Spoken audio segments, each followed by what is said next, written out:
이 책의 반전은 처음부터 끝까지 지루할 틈이 없다는 것입니다.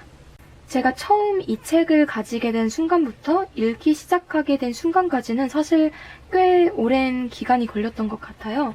이 표지라든지 제목이라든지 저의 시선이나 관심을 그다지 끌지 않았기 때문입니다. 근데 제가 또 인스타충이 아니겠습니까? 그래서 인스타그램을 보는데 꽤 많은 분들이 이 책을 읽고 또 좋은 리뷰를 남기시더라고요. 그래서 한번 읽어봐야겠다라는 마음에 읽기 시작했습니다. 이 책은 뭔가 제가 몇 년 전에 한 일본 작가님이 쓰신 무코다 이발소라는 책을 읽은 적이 있는데 그 책과 굉장히 비슷한 느낌을 주었어요. 하지만 다른 점이 있다면 무코다 이발소라는 책은 제가 정말 좀 지루하게 읽었었고 이 책은 제가 정말 재밌게 읽었다는 것입니다. 이 소설은 전체적으로 한 동네를 배경으로 동네 주민들의 우정, 사랑, 사건들 이런 이야기인데요.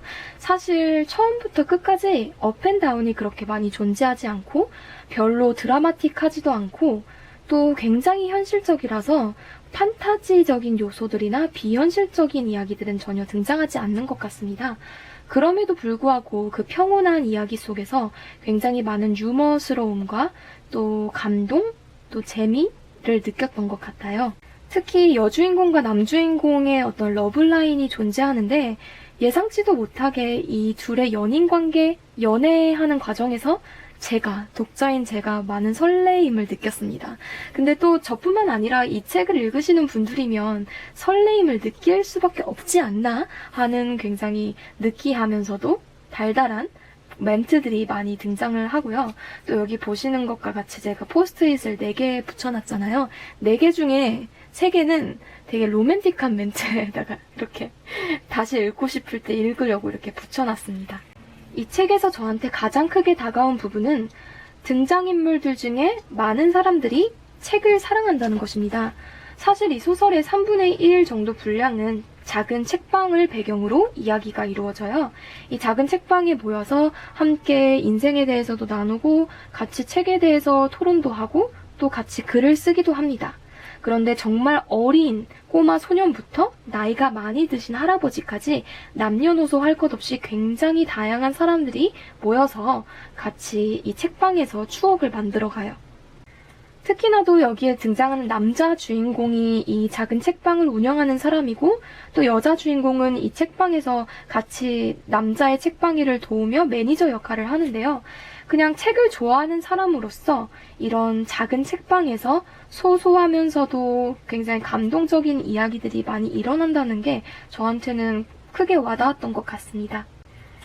이 책의 반전이 존재한다는 것입니다. 이 책을 계속 이렇게 읽다 보면 업앤다운이 없고 별로 사건들이 많지도 않고 끝날 때까지 그냥 훈훈하게 끝나겠구나 싶었는데 끝에쯤 가서 갑자기 반전이 두둥하고 딱 등장하는 거예요.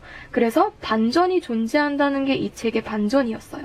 그리고 꽤 자연스럽게 등장을 했으면서도 독자들을 꽤 놀라게 하는 반전이라서 여러분들도 재밌게 읽으실 수 있지 않을까 생각이 듭니다.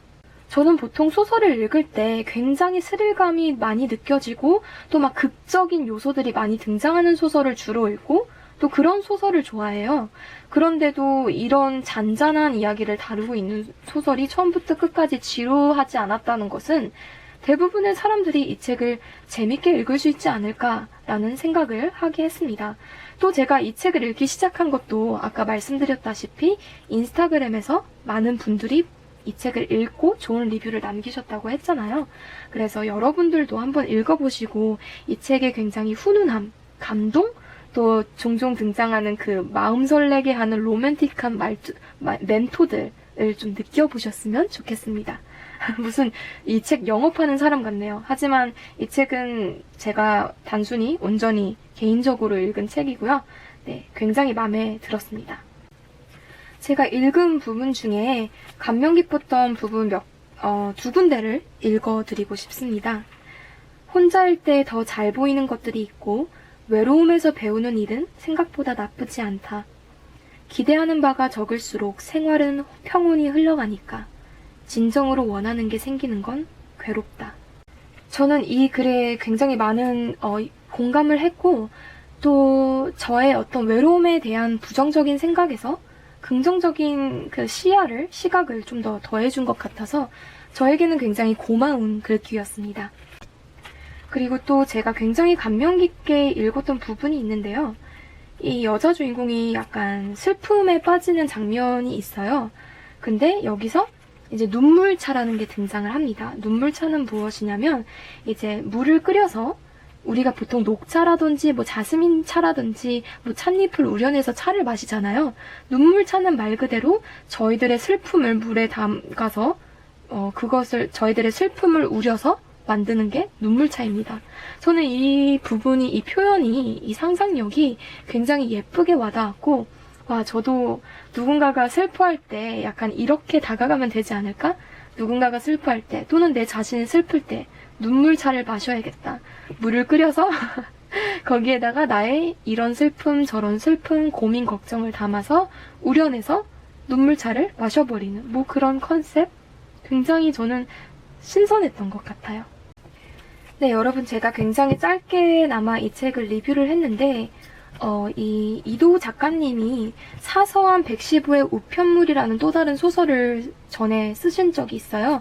이 책보다 아마 사서한 115의 우편물이라는 책이 좀 더 유명한 것 같은데, 저는 읽어본 적이 없지만 전에 독서 모임에 참가했을 때 거기서 한 분이 이 책을 굉장히 강하게 추천해 준 적이 있는 게 기억나거든요. 그래서 여러분께 이 책 또는 이 작가님이 쓰신 또 다른 소설 사서한 115의 우편물 읽어보실 것을 추천합니다.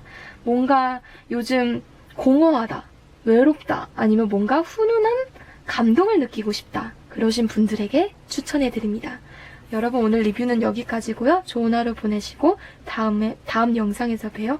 빠이.